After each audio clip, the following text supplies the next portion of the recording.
వేదాలకు సాటి వేదాలు లేవని, తీర్థాలలో గంగకు సమానమైనవి లేవని స్పష్టంగా వివరించడం జరిగింది. అలాగే మాసాలలో కార్తీక మాసానికి సమానమైన మాసం లేదని ఈ వాక్యం స్పష్టం చేస్తుంది.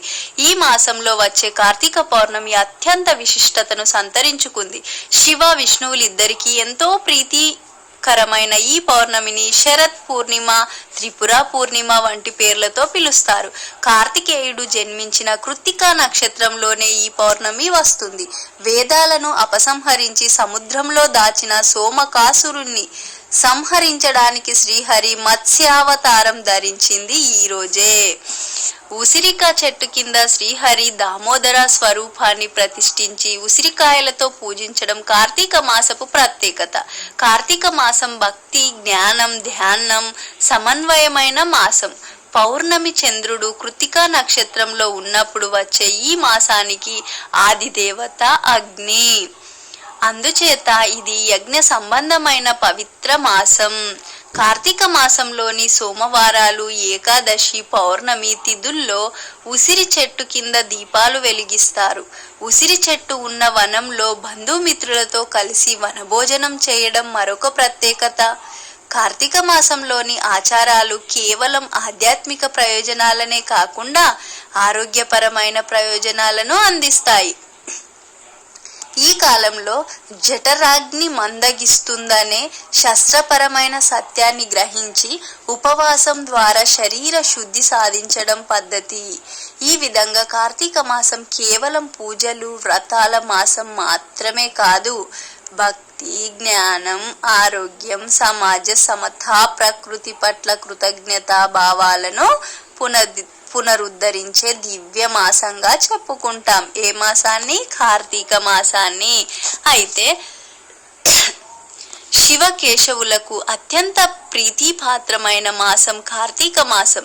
హిందూ క్యాలెండర్ ప్రకారం దీనిని అత్యంత పవిత్ర మాసంగా పేర్కొంటారు.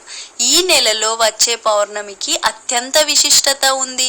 కార్తీక పౌర్ణమి రోజున దీపం వెలిగించడం ద్వారా సకల దేవతలను పూజించినట్లవుతుందని పండితులు చెబుతున్నారు. కార్తీక పౌర్ణమి రోజున దీపం వెలిగించడం అంటే అంధకారాన్ని తొలగించడం.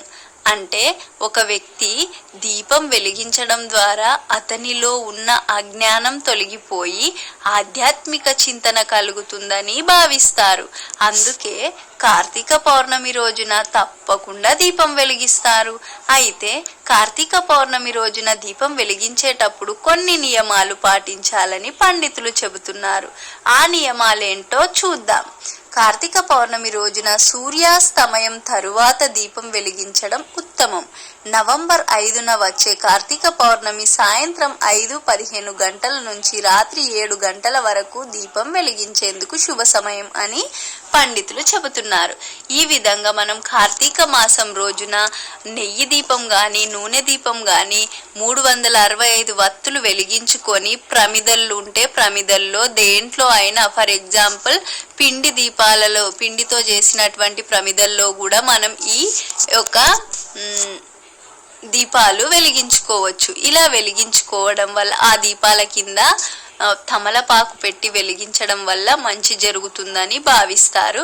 ఈ విధంగా మనం 365 ఒత్తులు కాల్చుకునే ముందు ఏం చేయాలంటే అక్కడ కిందున్నటువంటి ప్రదేశాన్ని అలికి ముగ్గు వేసుకోవాలి. తర్వాత పిండితో వేసిన తర్వాత కుంకుమ పసుపుతో కూడా ఆ ముగ్గుని అలంకరించుకొని, పూలతో అలంకరించుకొని మనం ఎన్నైతే దీపాలు వెలిగించాలనుకుంటున్నామో ఆ దీపాలన్నిటినీ అక్కడ పెట్టుకోవాలి. పెట్టుకున్న తర్వాత వాటిలో వత్తులు వేసుకొని అందులో నూనె కానీ నెయ్యి కానీ వేసిన తర్వాత ఒక పెద్దపాటి 2 అగరబత్తీలు తీసుకొని అగ్గిపెట్టె సహాయంతో వాటిని ముట్టించుకున్న తర్వాత మనం ఏవైతే 365 వత్తులు ఉన్నాయో ఫస్ట్ దాన్ని ముట్టించి దాని పక్కన ఉన్నటువంటి ఉసిరి దీపాలు కానీ, పిండి దీపాలు కానీ, ప్రమిదల్లో కానీ ఇంకా దీపాలు పెట్టాలనుకుంటాం కదా, వాటిని వెలిగించుకోవాలి. అలా వెలిగించడం వల్ల శివకేశవులకు ఇష్టమైనటువంటి ఈ కార్తీక మాసంలో మనం సర్వలోకాలలో ఉన్నటువంటి దేవతామూర్తులను పూజించినట్టు జరుగుతుంది. ఎందుకంటే నదులలో అన్నిటికంటే శ్రేష్టమైంది గంగా నది అయితే మాసాలలో అన్నిటికంటే శ్రేష్టమైంది కార్తీక మాసం అని చెప్పడం జరుగుతుంది. సంవత్సరం పొడుగునా మనకి సంవత్సరం అంటే ఏంటంటే మనకు వచ్చేది మాత్రం ఉగాది. కాబట్టి అప్పటి నుంచి ఇప్పటి వరకు అన్ని మాసాలలో కూడా కార్తీక మాసానికి చాలా విశిష్టత ఉంది. ఎందుకంటే ముల్లోకాలు ఏలేది మూడు కన్నుల శివుడు కాబట్టి శివునికి